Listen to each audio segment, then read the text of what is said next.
Anyway, right now, as you know, we are witnessing history in the making as the United States undertakes a mission that has been 47 years too late. Yet it seems that some people, even those in America who should know better, just don't seem to get it. Now, Donald Trump, in his speech last night, was emphatic in placing what is happening in Iran right now in a historical context. The regime which took power in a bloody Islamic revolution in Iran in 1979 has always been illegitimate. This is something that is very important to note. It opened the batting. It opened up its regime by storming the American embassy. And they held 66 U.S. citizens hostage for 444 days. In 1983, through its proxy outfit Hezbollah, they blew up a U.S. Marine barracks in Lebanon, killing 241 soldiers, making it the deadliest day in the history of the Marines since Iwo Jima. And of course, Iran, or the regime rather, has been responsible for decades of atrocities which culminated in October 7th via another of its proxies, Hamas, and even took their fanaticism so far that they sponsored anti-Semitic attacks here in little old Australia, leading to the expulsion of their ambassador. It has tried time and time again to acquire nuclear weapons, and its leaders subscribe to an apocalyptic form of Shia Islam. So you would think that getting rid of these guys would be seen universally as a good thing. But, you know it, you would be wrong. I mean, I looked at the New York Times website. Here's how they framed this. Chaos and panic grip Tehran as airstrikes shake city.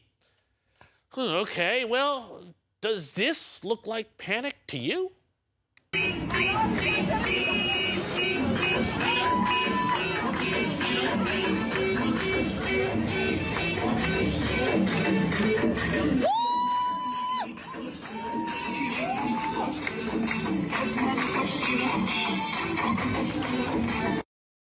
Like quite a party, but the fact is that, yes, it would be something to have American airstrikes blowing up government headquarters in your city, but for the Iranian people, this is not a moment of terror, but jubilation as they see the potential end of their regime that had kept them in oppression and poverty for nearly half a century.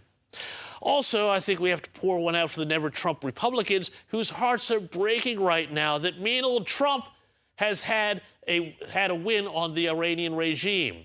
Here's Robert Massey saying, I opposed this war.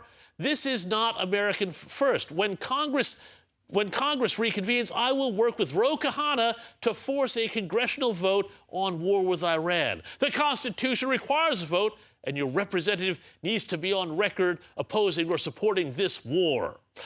Oh no, Thomas Massey, not Ro Khanna. But frankly, the 2026 Quisling Award for standing up for the wrong side of history has to go in this case to none other than the Congresswoman for Somalia, Ilhan Omar, who has decided that the reason Trump struck Iran when he did was because it is now the holy month of Ramadan. Seriously, not long after the bombs started falling, she wrote on X that Iraq was attacked by the U.S. during Ramadan, and it was sickening to know that the U.S. is again going to attack Iran during Ramadan, because apparently the U.S. loves to strike Muslim countries during Ramadan, and I'm convinced, is what she said, what these countries have done to violate international law, but about who they worship. Of course, this is nuts. The 2003 invasion of Iraq happened nowhere near Ramadan. Sorry, Ilhan Omar. And of course, Muslim countries have shown no such scruples about other religions' holidays when they mount attacks. I mean, Yom Kippur War, anyone?